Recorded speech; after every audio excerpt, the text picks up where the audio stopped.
You might recall Colin Kaepernick initially sat down during the national anthem, yet it was a veteran, Nate Boyer, who went to him, talked to him, and explained why he should take a knee. He didn't do it just because. There was a reason behind it. This is what Nate Boyer had to say. We sort of came to a middle ground where he would take a knee alongside his teammates. Soldiers take a knee in front of a fallen brother's grave, to show respect. When we're on a patrol, and we go into a security halt, we take a knee and we pull security. Was he receptive? Very receptive. He said, I think that would be really powerful. And, he asked me to do it with him, and I said, look, I'll stand next to you. I got to stand, though. I got to stand with my hand on my heart. That's just what I do and where I'm from. So you notice you never hear that being told as to why he did that. But also on this issue, you got to deal with white privilege. And Greg Popovich, who's been extremely critical of Donald Trump, really pointed this thing out 2 days ago in a news conference. Obviously, race is the elephant in the room, and we all understand that. But unless it is talked about constantly, it's not going to get better. People get bored. Oh, is it that again? They pull in a race card again. Why do we have to talk about that? Well, because it's uncomfortable. And there has to be an uncomfortable element in the discourse for anything to change. Whether it's the LGBT movement or, women's suffrage, race, it doesn't matter. People have to be made to feel uncomfortable, and especially white people, because we're comfortable. We still have no clue of what being born white means. And if you read some of the, recent literature, you'll realize it really is no such thing as whiteness. But we kind of made it up. That's not my original thought, but it's true. And it's hard to sit down and decide that, yes, it's like you're at the 50-meter mark in a 100-meter dash. And you got that kind of a lead. Yes, because you were born white, you have advantages that are systemically, culturally, psychologically there. And they have been built up and cemented for hundreds of years. But many people can't look at it. It's too difficult. It can't be something that is on their plate on a daily basis. People want to hold their position. People want the status quo. People don't want to give that up. And until it's given up, it's not going to be fixed.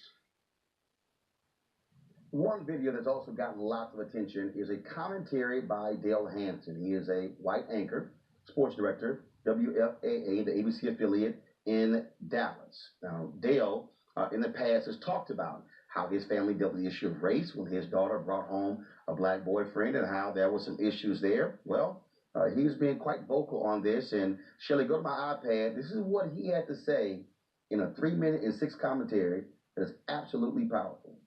Former 49ers quarterback Colin Kaepernick takes a knee during the national anthem in San Francisco last year. We noticed, but very few players joined him. Not many players seem to care. He can't get a job in the NFL now, and very few have said much about that either. But the president says he wants that peaceful protest to stop, says those players should be fired if they take a knee during the anthem, and calls those players a name I never thought I'd lived long enough to hear a president say, and now everybody cares. Donald Trump has said he supports a peaceful protest because it's an American's right. But not this protest, and there's the problem. Any protest you don't agree with is a protest that should be stopped. Martin Luther King should have marched across a different bridge. Young black Americans should have gone to a different college and found a different lunch counter. And college kids in the 60s had no right to protest an immoral war. I served in the military during the Vietnam War, and my foot hurt too.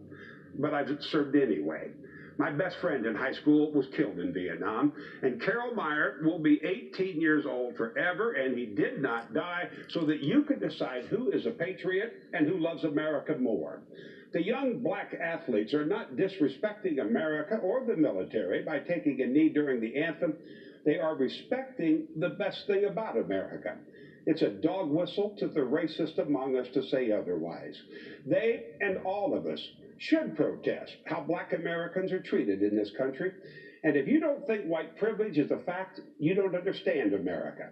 The comedian Chris Rock says it best. There's not a white man in America who would trade places with him, and he's rich. It has not gone unnoticed that Trump has spoken out against the Mexicans who want to come to America for a better life, against the Muslims, and now against the black athlete.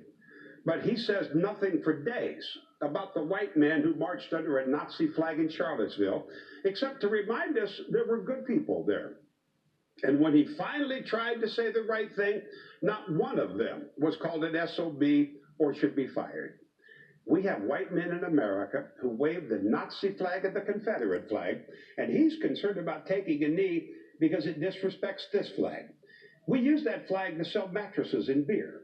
We wear it as a swimsuit. We wrap our bald heads in a flag bandana and stick it in our pants because we disrespect that flag every day. Maybe we all need to read the Constitution again. There has never been a better use of pen to paper. Our forefathers made freedom of speech the First Amendment. They listed 10, and not one of them says you have to stand during the anthem.